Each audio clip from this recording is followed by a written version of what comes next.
Memang benar ada 16 tenaga kesehatan di Rumah Sakit Umum Pusat Dr. Wahidin Sudirosono Makassar yang terkonfirmasi positif, dan ke-16 tenaga tersebut sementara dirawat di ruang perawatan Palem maupun infection center, dan tenaga kesehatan ini terdiri dari tenaga dokter, kemudian tenaga perawat, dan tenaga penunjang lainnya.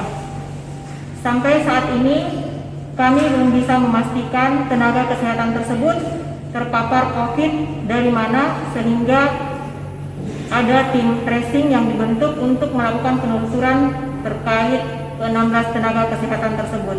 Kondisi rumah sakit masih berjalan normal karena rumah sakit menerapkan metode pelayanan per tim dengan siklus bertugas 14 hari, kemudian check up. Setelah check up, jika hasilnya baik, maka tetap karantina 14 hari. Jika hasilnya terkonfirmasi positif, maka akan langsung dilakukan perawatan ataupun isolasi mandiri bagi petugas yang masuk dalam kategori orang tanpa gejala. Demikian kami sampaikan.